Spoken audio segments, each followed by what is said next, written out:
بسم الله والحمد لله والصلاة والسلام على رسول الله اللهم ارزقني الإخلاص في القول والعمل أما بعد رمضان أقبل يا أولي الألباب فاستقبلوه بعد طول غياب عام مضى من عمرنا في غفلة فتنبهوا فالعمر ضل سحاب. La nécessité d'accueillir le mois de Ramadan avec un repentir sincère. Allah Azza wa Jal dit dans Surat An-Nisa إن تجتنبوا كبائر ما تنهون عنه نكفر عنكم سيئاتكم وندخلكم مدخلا. Allah exalté soit-il a dit si vous évitez les grands péchés qui vous sont interdits, nous effacerons vos méfaits de votre compte et vous ferons entrer dans un endroit honorable. Et cet endroit honorable n'est que le paradis. Celui qui évite et s'écarte des grands péchés, ces petits péchés seront expiés et effacés par la prière, les ablutions, l'aumône, le dhikr. Toute bonne action efface les petits péchés. Comme Allah Azza wa Jal le dit dans Surat Hud, Inna al-hasanat yudhibana as-sayyi'at, que les bonnes œuvres dissipent les mauvaises. Et le prophète alayhi salatu wa salam nous confirme que le jeûne expie et efface les petits péchés tant que celui-ci s'écarte des grands péchés.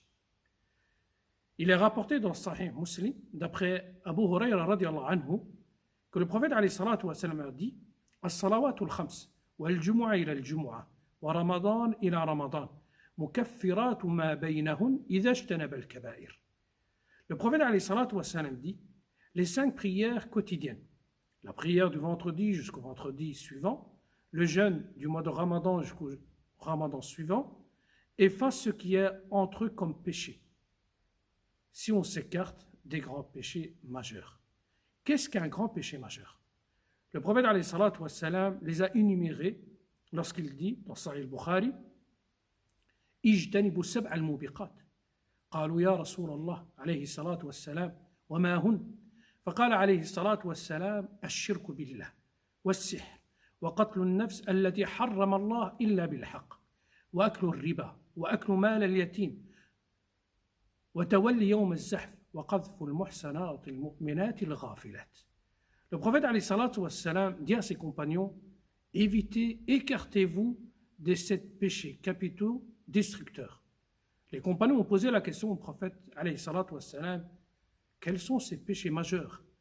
Le prophète alayhi salatu wa salam dit donner un associé à Allah Azza wa Jal, pratiquer la sorcellerie, tuer une personne sans droit, manger et pratiquer l'usure, prendre l'argent de l'orphelin, fuir le jour du combat, et qadful muhsanat al-mu'minat al-ghafilat, et accuser les femmes chastes, croyantes et insouciantes. Le musulman doit constamment et tout le temps se repentir auprès d'Allah Azza wa Jal. Nous avons le meilleur exemple, celui de notre prophète bien-aimé, alayhi salatu wa salam, qui a imploré le pardon d'Allah Azza wa Jal 70 fois par jour. Dans une autre narration, 100 fois par jour. En sachant qu'Allah Azza wa Jal lui a pardonné ses péchés, futurs et passés. Mais c'est pour donner l'exemple à sa communauté. Voilà pourquoi il est primordial pour chacun d'entre nous, avant d'entamer le mois béni de Ramadan, de se repentir auprès d'Allah Azza wa Jal. Car celui qui est entaché de ses péchés sera privé de l'accomplissement de bonnes actions. Un homme s'est plaint auprès de Hassan al-Basri, rahimahullah, qu'il est dans l'incapacité de veiller les prières, de veiller la nuit en prière. Al-Hassan al-Basri lui a répondu ce sont tes péchés qui t'entravent. Parmi les plus grands bienfaits qu'Allah Azza wa Jal peut octroyer à son serviteur, c'est de lui inspirer à revenir auprès de lui et à implorer son pardon. Alors, quelle que soit la quantité de péchés que tu as commis, tu n'as qu'à implorer le pardon de ton Seigneur et il te pardonnera.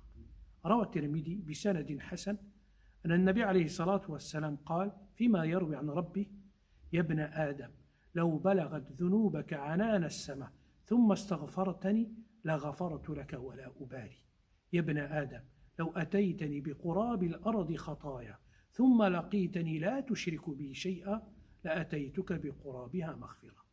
Allah Azza wa Jal dit dans le hadith Qudsi, ô fils d'Adam, même si tes péchés devaient atteindre les nuages du ciel, et que tu implores mon pardon, je te pardonnerai.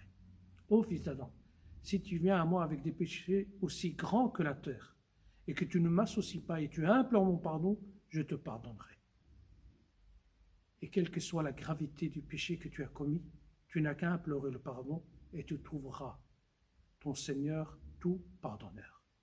Allah Azza wa Jal dit dans Surat Nisa, Inna Allah la yaghfiru an yushraka bi wa yaghfiru ma duna dhalika liman yasha.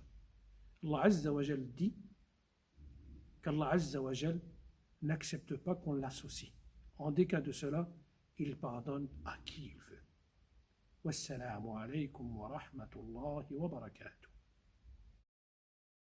رمضان أقبل يا أولي الألباب فاستقبلوه بعد طول غياب عام مضى من عمرنا في غفلة فتنبهوا فالعمر ضل سحاب وتهيئوا لتصبر ومشقة فأجور من صبروا بغير حساب الله يجزي الصائمين لأنهم من أجله سخروا بكل صعاب لا يدخل الريان إلا صائم أكرم بباب الصوم في الأبواب